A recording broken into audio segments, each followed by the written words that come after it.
राजकारणाच्या विविध मुद्द्यांवर केंद्रीय मंत्री नितीन गडकरी यांच्याशी खास बातचीत केली आहे आमचे एनडीटीव्ही इंडियाचे वरिष्ठ संपादक विकास भदौरिया यांनी। आसाम विधानसभा चुनाव हो रहे हैं। बीजेपी के सामने चुनौती है दोबारा से सरकार पर काबिज होने की। परिसीमन भी यहां पर हुआ है और उसके बाद भी ये पहला चुनाव है और बीजेपी ने अपनी पूरी ताकत और जिसको कहते हैं कि अपनी पूरी आर्म फोर्स यहां पर तैनात की हुई है। हमारे साथ केंद्रीय मंत्री, लगातार रिकॉर्ड तोड़ सड़क और परिवहन राज्य मंत्री रहने का रिकॉर्ड बनाने वाले ऐसे नितिन गडकरी जी हैं, वो भी कैंपेन में आए हुए हैं। नितिन जी, आसाम का चुनाव इस बार बीजेपी के लिए बहुत कठिन माना जा रहा है क्योंकि परिसीमन के बाद पहला चुनाव हो रहा है। बीजेपी के सामने अपनी पिछली सरकारों की एंटी इनकम्बेंसी भी एक बड़ी चुनौती है। ऐसे में बीजेपी का दावा ये है कि हम पिछली बार से ज़्यादा सीटें जीतेंगे। तो ऐसा कौन सी चाणक्य नीति है यहाँ पर जिसकी वजह से ये दावा किया जा रहा है कि ज़्यादा सीटें जीतेंगे? देखिए, 2014 में जब हमारी सरकार आई मोदी जी के नेतृत्व में, तो हमने सबसे पहली प्राथमिकता नॉर्थ ईस्ट और आसाम में इंफ्रास्ट्रक्चर डेवलपमेंट के लिए दी। रोड सेक्टर हो, नेशनल हाईवे का, एयरपोर्ट्स हो, रेलवे हो। 2014 की स्थिति क्या थी पहले की और आज की क्या है? इतना फर्क पड़ा है कि यहाँ रेलवे नहीं थी, रोड नहीं थे। आज केवल मेरे विभाग की ओर से मैं 2 लाख करोड़ के काम कर रहा हूँ।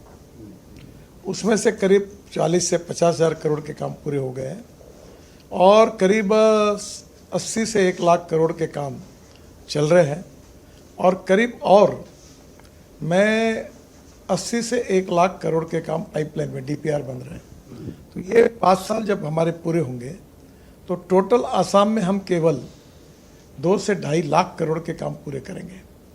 ब्रह्मपुत्रा पर कोई ब्रिजेस नहीं थे। अब बहुत जगह तक आप, क्योंकि ब्रह्मपुत्रा ने डिवाइड किया हुआ है आसाम को, हमने अनेक जगह पर अब 13 ब्रिजेस बनाए। इसके साथ साथ काजीरंगा का एलिवेटेड रोड अभी मंजूर किया है 8,000 करोड़ का। नुमालीगढ़ में वो ब्रह्मपुत्रा के नीचे रेलवे और रोड की टनल 19,000 करोड़ की बना रहे। गुवाहाटी रिंग रोड 7,000 करोड़ का बना रहे। 10,000 करोड़, 15,000 करोड़, एक तो 23,000 करोड़ के प्रोजेक्ट है। और ये सब प्रोजेक्ट बनाकर हम आसाम में जिस प्रकार के रोड बना रहे हैं, देखो, water, power, transport and communication, 4 बातें होती है तो इंडस्ट्री आती है और इंडस्ट्री आती है तो रोजगार निर्माण होता है, रोजगार निर्माण होता है तो गरीबी दूर होती है। मैं जब शिपिंग मंत्री था तो मैंने पूरी तरह से पूरी ब्रह्मपुत्रा में ड्रेजिंग कराया। वर्ल्ड बैंक का प्रोजेक्ट था और आपको आश्चर्य होगा, तब बांग्लादेश की प्रधानमंत्री जी ने सुषमा जी के सामने मुझे रिक्वेस्ट की थी कि हमारी मुगली पोर्ट तक भी ड्रेजिंग कर दो। तो मैंने 250 किलोमीटर बांग्लादेश के अंदर जाकर भी ब्रह्मपुत्रा में वाटरवेज बनाया। ये पांडू जेटी यहाँ की उस समय बनाई। यहाँ टूरिज़्म बढ़ा और इतना ही नहीं तो जोगीघोपा में हम मल्टी मॉडल हब बना रहे हैं। आज बाम्बू के कारण जो अगरबत्ती की काड़ियाँ बनती है, देश भर में उद्योग है, ये बाम्बू बार्ज में डालकर वाराणसी लेके जाना और देश भर में वहाँ से पहुँचाना। तो हमने ऐसे अनेक प्रकार के जो इनिशिएटिव लिए। आसाम पेट्रोलियम जो है गुवाहाटी में, वो मिथेनॉल तैयार करता है। हमने बंगलोर में 15% डीजल में मिथेनॉल डाल के बसेस को मैंने लॉन्च किया, अशोक लेलैंड की। अब ट्रक, बसेस तैयार है जो 100% मिथेनॉल पे चल सकती है, जो हमारे देश में तैयार हो रहा है। हमारे यहाँ बाम्बू से इथेनॉल बनने का नुमालीगढ़ में उद्योग डाला है। एक प्रकार से जो राइस यहाँ का मुख्य प्रोडक्ट है, तो ब्रोकन राइस को कोई कीमत नहीं थी और ब्रोकन राइस से इथेनॉल बनने लगा है। तो एक प्रकार से गांव, गरीब, मजदूर, किसानों के हित में import substitute, cost effective, pollution free और इंडिजिनियस, इस सूत्र पर आधारित जो विकास की हमारी योजना है, उसके परिणाम दिख रहे हैं। और बड़े बड़े एयरपोर्ट बन गए, अभी हेलीपोर्ट बन रहे हैं और टूरिज़्म बढ़ा है, संख्या बढ़ी है टूरिस्ट की आने वाली। एयरपोर्ट में कितनी संख्या बढ़ी आप देखो। इन सब बातों से निश्चित रूप से आसाम की आर्थिक परिस्थिति बदली है, इंफ्रास्ट्रक्चर लोगों के सपने का पूरा हुआ है।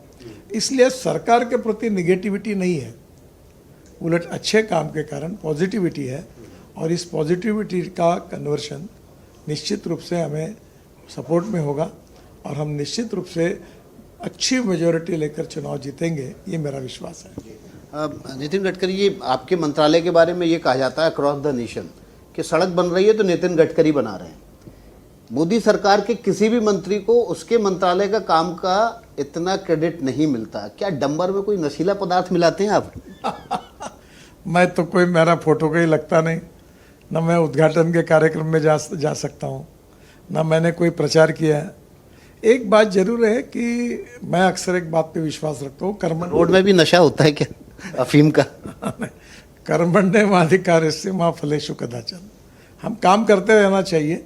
अब मैंने पहले शुरुआत में मुंबई पुणे एक्सप्रेस हाईवे बनाया महाराष्ट्र में, फिर समुद्र में वर्ली बांद्रा बनाया, 55 फ्लाईओवर्स बनाया, फिर अटल जी के नेतृत्व में प्रधानमंत्री ग्राम सड़क योजना बनाने का मौका मुझे मिला।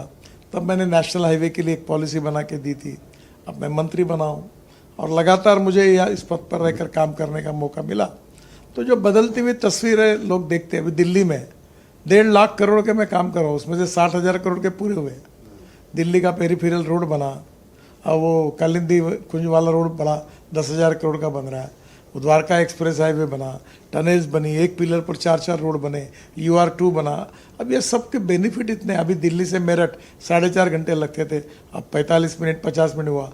अब दिल्ली से देहरादून शायद 14 तारीख को प्रधानमंत्री जी तारीख दे रहे हैं, अगर वो पक्की हो जाएगी तो मैं आपको बताता हूँ कि निश्चित रूप से हम लोग 2 घंटे में देहरादून पहुँच जाएंगे। तो जो हजारों लाखों लोग जाते हैं, जब इसका फ़ायदा मिलता है तो नेचुरली वो खुश होते हैं। तो कभी कभी उनकी दुआएं मिलती हैं। बाकी तो ये जनता है, अच्छा काम करेंगे तो दुआएं मिलेगी, नहीं करेंगे तो नाराज भी हो सकती है। लेकिन ये दुआओं का लगता है जो आपका भंडार है वो आप बढ़ा नहीं रहे हैं। 2019-20 के बाद कोई भी नया NH पर नया काम शुरू नहीं हुआ, किसी नए NH की घोषणा नहीं हुई, तो इसको रोक क्यों दिया है? क्या सरकार के पास बजट की दिक्कत? नहीं, अभी ऐसा है कि हमने हमारे इसमें ग्रीन हाईवे बना रहे। अभी दिल्ली से चेन्नई, हमने दिल्ली से मुंबई एक्सप्रेस हाईवे बनाया, और फिर सूरत से नासिक, नासिक से अहमदनगर, अहमदनगर से सोलापुर, सोलापुर से कर्नूल, और कर्नूल से चेन्नई, बेंगलोर, कोचीन, हैदराबाद, त्रिवेंद्रम और कन्याकुमारी।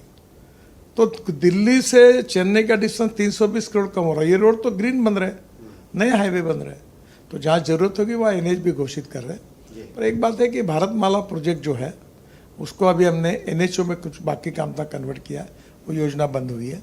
और हम जहाँ जहाँ नए ऐसे एक्सप्रेस हाईवे बना रहे होते हैं तो हम उसके लिए कर रहे हैं। पर ओवरऑल जो स्टेट हाईवेज है उसको 4 लेनिंग में कन्वर्ट करने के लिए फिलहाल हमने उसको रोका है, और निश्चित रूप से इसका भी कोई विकल्प ढूंढने की कोशिश करेंगे। एक बड़ा सवाल ये है कि आज दुनिया जो है वो एनर्जी क्राइसिस से जूझ रही है। हॉर्मुज बंद हो चुका है, लिमिटेड वहाँ से आवाजाही है, और पूरी दुनिया के सामने एक बड़ा संकट खड़ा हो गया है। ऐसे में एथेनॉल की जो मांग है, एथेनॉल के ब्लेंडिंग को लेकर उसके शेयर को, परसेंटेज को बढ़ाने की भी बात भी की जा रही है। क्या भारत के लिए एथेनॉल पर पहले से काम करते रहने की वजह से एक हमारे पास एडवांटेज है? देखिए, हमारे पहले ब्राज़ील ने शुरू किया है, और ब्राज़ील में 1953 में शुरू है। अब ब्राज़ील में 100% इथेनॉल की गाड़ियाँ चल रही है। इथेनॉल है पेट्रोल का ऑप्शन है, और हम जो इथेनॉल बनाते हैं ये इथेनॉल एग्रीकल्चर इकोनॉमी को बूस्ट करता है। जैसे शुगर कैन जूस से, मोलाइसिस से, मक्के से, ब्रोकन राइस से, बाम्बू से, परली से हम इथेनॉल बना रहे हैं। तो आज हमारी एग्रीकल्चर ग्रोथ रेट 14% है, और हमारी पॉपुलेशन एग्रीकल्चर पे 60% बिलोंग करती है। हमारा मैन्युफैक्चरिंग सेक्टर GDP में 22 से 24% कंट्रीब्यूट करता है। सर्विस सेक्टर 52 से 54% करता है। तो नेचुरली हमारे गांव, गरीब मजदूर किसान, वहाँ की स्थिति अड़चन की है, वहाँ रोजगार जितने चाहिए उतने नहीं है। ये बात कही जाती रही बीच में कि एथेनॉल ब्लेंडिंग की वजह से गाड़ियों के इंजन खराब हो रहे हैं, पेट्रोल के टैंक में, डीजल टैंक में जंग लग रही है, जिसकी वजह से कार्बन ज़्यादा पैदा हो रहा है, इंजन खराब हो रहे हैं। पूरे झूठे प्रचार है। ऐसी एक भी तकरार नहीं आई है इथेनॉल से। ऐसी कोई साइंटिफिक स्टडी नहीं है? एक पूरा स्टडी है जी, ऐसा होता ही नहीं। 1953 से ब्राज़ील में चल रहा है। हमारे यहाँ भी अभी 20% डाला है। कोई बोलता है एवरेज कम हो रहा है, कोई और कुछ बोलता है, कोई आरोप, मेरे ऊपर आरोप लगा है। अब 550 इथेनॉल तैयार करने वाले हैं, और जब इथेनॉल नहीं आया था तब शुगर फैक्ट्री थी, अभी तो मैं नहीं देखता। तो उसके ऊपर 0.05% भी इथेनॉल। हाँ, मैं इसी सवाल पे आना चाह रहा हूँ कि बीच में एक सोशल मीडिया से लेकर तमाम मीडिया पर कैंपेन चला कि आपके बेटे जो है वो 2 इथेनॉल के प्लांट के मालिक हैं, और उन्होंने जब प्लांट खोला उसके 3 साल बाद गडकरी जी एक बिल लेके आ गए पार्लियामेंट में, इसमें इथेनॉल की ब्लेंडिंग कंपलसरी कर दी गई और इससे गडकरी जी को बहुत लाभ हुआ। देखिए, इथेनॉल के 550 इंडस्ट्रीज है, उसमें सप्लाई के हिसाब से हमारा नंबर जो आता है वो 300 इंडस्ट्री के नीचे 0.05% आता है, क्योंकि इथेनॉल हम ज़्यादा बेचते नहीं, हमारे यहाँ अल्कोहल तैयार होता है।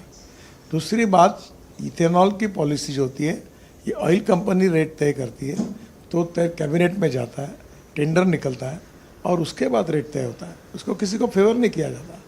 और इसलिए कल अगर कोई चावल तैयार हो रहा है किसान, तो सरकार चावल खरीदी कर रही है और कोई मंत्री का खेती है उसमें चावल तैयार हो रहा है तो उसको बेनिफिट मिला, ये जैसा हास्यास्पद है वैसा हास्यास्पद है। देखिए, पहली बात तो ऐसी, आपको आपके परिवार को क्यों टारगेट किया जा रहा है? तो पॉलिटिकल कैंपेन थे, उसमें कोई तथ्य भी नहीं था और मैं को उसको महत्व भी नहीं देता। अब मैं आपको बताता हूँ, देश में 22 लाख करोड़ का फॉसिल फ्यूल का इंपोर्ट हो रहा है। दिल्ली में अनेक शहरों में प्रदूषण की समस्या है। हमारे देश में इतना पैसा देश के बाहर जा रहा है, क्या हमारे देश का इंपोर्ट कम नहीं होना चाहिए? क्या ये 22 लाख करोड़ देश का इंपोर्ट कम करके अगर इसमें से काफ़ी पैसा किसानों के जेब में जाता है तो गांव गरीब मजदूर किसान का कल्याण नहीं होगा? क्या हमारा देश आत्मनिर्भर नहीं बनना चाहिए? क्या हमारा देश आज जो जिस प्रकार की स्थिति आई, हमारे पास गैस नहीं, हमारी 86% हमारी एनर्जी इंपोर्ट होती है, केवल 14% हमारी है, हम वर्ल्ड में 3rd लार्जेस्ट है। क्या हम आत्मनिर्भर बनकर हमारे देश में एनर्जी सब तैयार नहीं होनी चाहिए? अगर देश के हित में अगर ये सब कुछ करना है तो इसको इस प्रकार की टिक्का टिप्पणी करती है, वो लॉबीज होती है, कोई पॉलिटिकल एजेंडा होता है, तो ये चलता है। उसके तो आज तो लोगों को पता चला, किसी ने इस पर विश्वास भी नहीं रखा, पर आज प्रधानमंत्री जी ने पार्लियामेंट में कहा कि इथेनॉल के कारण हम बच गए, नहीं तो और मुश्किल होती। तो मुझे लगता है कि अब ये अल्टरनेटिव फ्यूल और बायो, मैं हाइड्रोजन की बात करता हूँ, मैं इथेनॉल की बात करता हूँ, मैं मिथेनॉल की बात करता हूँ। इस देश की इलेक्ट्रिक कार मैंने पहली लॉन्च की, इलेक्ट्रिक स्कूटर सब लॉन्च की, इलेक्ट्रिक ट्रक लॉन्च की। तो क्या मैं इलेक्ट्रिक तैयार कर रहा हूँ? क्या मैं इथेनॉल तैयार कर रहा हूँ? ऐसे में उसमें मेरा कोई इंटरेस्ट नहीं है। एक सवाल ये लेना चाहूँगा कि एलपीजी की भी कमी है, जिसकी वजह से लोगों को शहरों में दिक्कत पेश आ रही है। क्या सीबीजी पर भी काम करने के लिए सही समय आ चुका है, और ताकि गैस पाइपलाइन की सप्लाई के ज़रिए अतिरिक्त उत्पादन करके उसकी कमी को पूरा किया जा सके? देखिए, हमारे देश में 180 प्रोजेक्ट ऐसे हैं जो बायोमास से, cotton straw, waste straw, rice straw, bagasse, परली, इससे सीएनजी बनाते हैं। 5 टन ऑफ राइस स्ट्रॉ परली ये 1 टन सीएनजी देता है। रिलायंस इंडस्ट्री इतनी बड़ी पेट्रोलियम में का, वो 400 प्रोजेक्ट डाल रहे हैं। इसका मतलब ये वायबल है, और इसलिए देश में गांव में अगर ये प्रोजेक्ट डालेंगे तो इसमें से गैस भी मिलेगा, और जो वेस्ट है उससे उसमें कार्बन भी है, वो फर्टिलाइज़र है, उसका यूज़ किसानों के लिए अच्छा उत्पादन बढ़ाने के लिए भी होगा। तो आने वाले समय में एक प्रकार से बायो इकोनॉमी, अल्टरनेटिव फ्यूल और बायो फ्यूल, ये देश की आवश्यकता है। अभी ये नुमालीगढ़ में, आसाम में बाम्बू होता है, खूब बाम्बू पड़ा है। अब ये बाम्बू एक ग्रास है, जैसे 2 साल के बाद बाम्बू आता है, काटा फिर आता है, तो उसको परमिशन नहीं लगती। अब ये बाम्बू से इथेनॉल बन रहा है, इथेनॉल से हवाई ईंधन, सस्टेनेबल एविएशन फ्यूल बनेगी, हवाई जहाज उड़ेंगे। तो ये बाम्बू काटने का काम किसानों के युवाओं को मिलेगा, लड़कों को, वो ट्रैक्टर पर लाकर फैक्ट्री तक लाएंगे, रोजगार होगा, एक नई इकोनॉमी डेवलप होगी, इससे नॉर्थ ईस्ट का, आसाम का कल्याण होगा। तो मुझे लगता है कि हमारे देश में रोजगार निर्माण हो, देश के किसानों का फायदा हो, देश का प्रदूषण कम हो, देश का पैसा देश में रहे और इंपोर्ट खत्म हो जाए, इसी भाव से ये नीतियाँ लाई गई है, और देश के हित में, गांव गरीब मजदूर किसान के कल्याण के हित में। एक सवाल ये भी बनता है कि देश में बहुत सारी जगह इस तरह के जियोलॉजिकल सर्वे में सामने आई चीज़ें कि फॉसिल फ्यूल है, उस पर तेज एग्रेसिवली काम करने के लिए भी ये संकट आया है। देखो, सरकार लगातार कोशिश कर रही है, और उसमें आपको मालूम होगा कि बंगाल में दुर्गापुर की जगह पर हम ज़मीन से CBM, कोल बेड मिथेन निकालते हैं, जिससे CNG निकलता है। फिर हम लोग LNG जो होता है उसको जब हम लोग कॉम्प्रेस करते हैं तो उसके बाद में हमको सीएनजी मिल सकता है। अब सीएनजी की स्कूटर पॉपुलर हुई है। हमारे देश में जो एलपीजी है, जो कोयले से हम जो लो क्वालिटी कोल से मिथेनॉल बनाते हैं, अमोनियम नाइट्रेट बनाते हैं, उसमें डीएमई बनता है।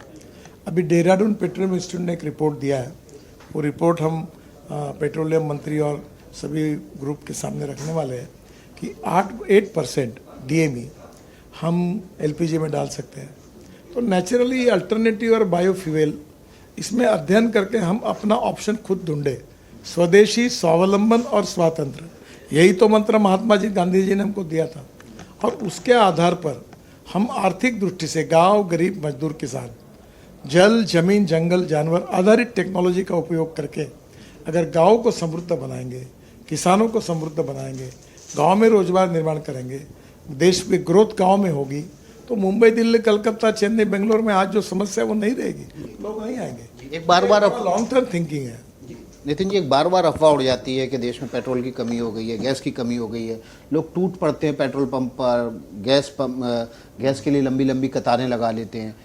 सरकार बार एड्रेस कर रही है, लेकिन सच्चाई में क्या सरकार के पास इतना सीमित स्टॉक है कि लोगों को पैनिक करने की ज़रूरत है?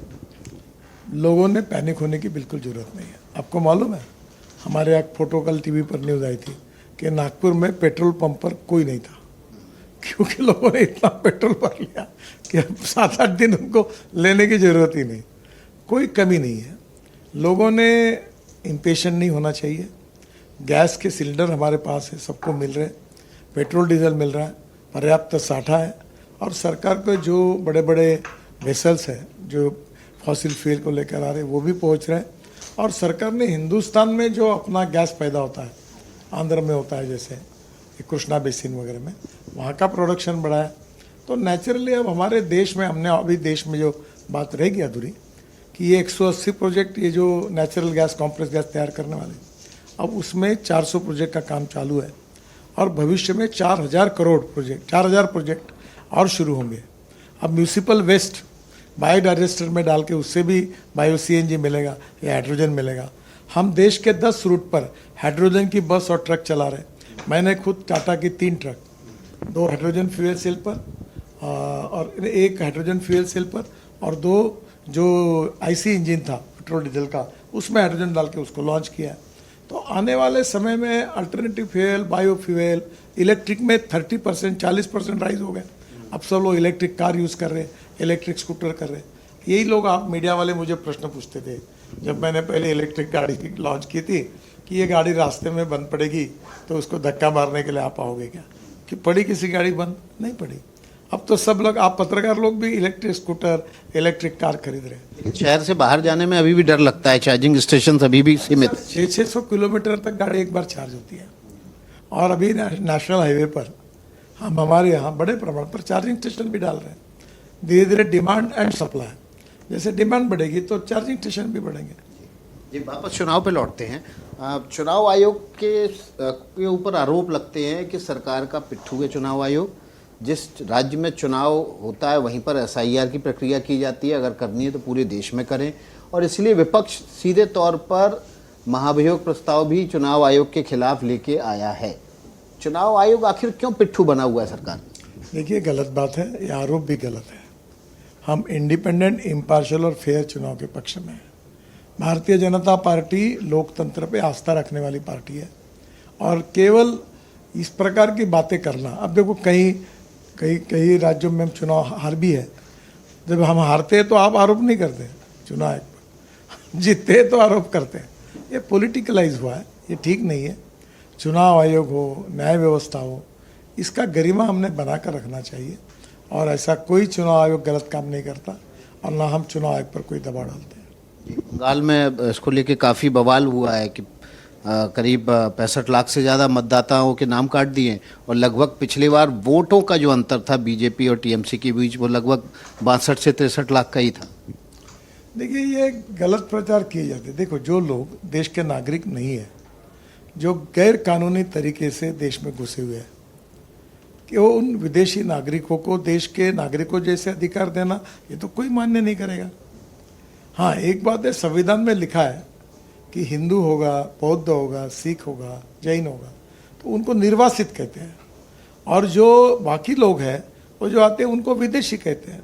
तो इस देश में जो मुसलमान हैं उनके विरोध में हम नहीं हैं, पर अगर बांग्लादेश से वहाँ रोजगार नहीं करके इधर घुसकर लोग आएंगे इलीगल वे से, तो उनको अपने देश में रखना, उनको मतदान का अधिकार देना जस्टिफाई हो सकता है। लेकिन ओवैसी साहब तो कहते हैं कि हम मुसलमानों के नेता हैं और बीजेपी हिंदुओं की नेता है। देखो, ये सब जातिवाद और सांप्रदायिकता का जहर डोल गए, ये जो राजनीति करती है अच्छी नहीं है। हम यही कहते हैं कि हर, चाहे उपासना पद्धति कोई भी हो, चाहे मंदिर में, चाहे मस्जिद में जाए, गुरुद्वारे में जाए, बौद्ध विहार में जाए, हम सब लोग भारतीय हैं। और भारतीयत्व, सर एक सेकंड, माइक को थोड़ा ऊपर पकड़ लीजिए ना, एक आवाज़ आ रही थी नीचे से। हाँ, थोड़ा ऊपर पकड़ लीजिए ना, सॉरी। फिर से करेंगे। हम लोग यही कहते हैं कि कोई गुरुद्वारा में जाए, कोई मस्जिद में जाए, कोई मंदिर में जाए, कोई बौद्ध विहार में जाए, हम सब लोग भारतीय हैं। हमारा इतिहास, संस्कृति, विरासत एक है, और भारतीयत्व यही हिंदुत्व है, और हिंदुत्व और भारतीयत्व यही राष्ट्रीयत्व है। हिंदू यानी, हिंदू का अर्थ यानी केवल मंदिर में जाने वाला नहीं होता है। हिंदू, सुप्रीम कोर्ट ने हिंदू की, हिंदुत्व की व्याख्या की है, it is a way of life. जब भारत की संस्कृति की बात होती है तो इतिहास, संस्कृति, विरासत की बात होती है, तो हिंदू संस्कृति की बात होती है। तो इसलिए हिंदू ये जातिवादी और सांप्रदायिक शब्द नहीं है। अटल बिहारी वाजपेयी की बहुत अच्छी मुलाकात है जो उस समय जावेद अख्तर साहब ने ली थी, अभी यूट्यूब पर है वो। तो उनने पूछा था कि आप आएंगे तो सेकुलरवाद इस देश का ख़त्म हो जाएगा। तो बोले, उन्होंने कहा था कि ये देश सेकुलर है, सेकुलर रहेगा। ये केवल सेकुलर है, इसका कारण आरएसएस, बीजेपी और कोई नहीं है।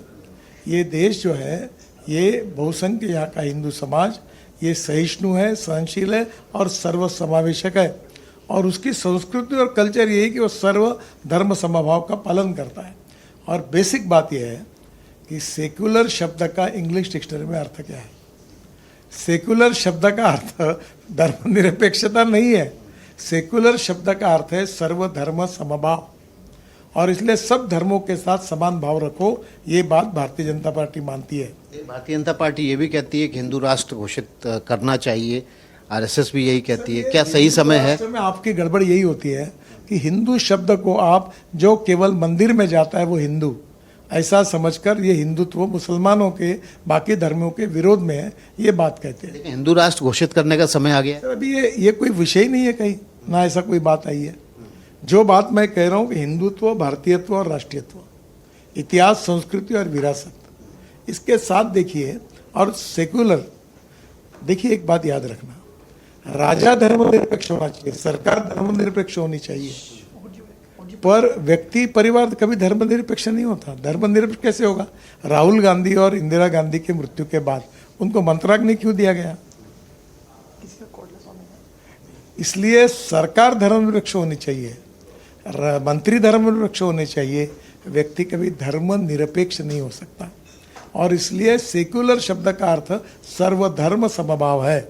हम सब धर्मों का सम्मान करें, सबको किसी भी मंदिर, मस्जिद, गुरुद्वारा जाने का अधिकार है, और हम उनका सम्मान करते हैं।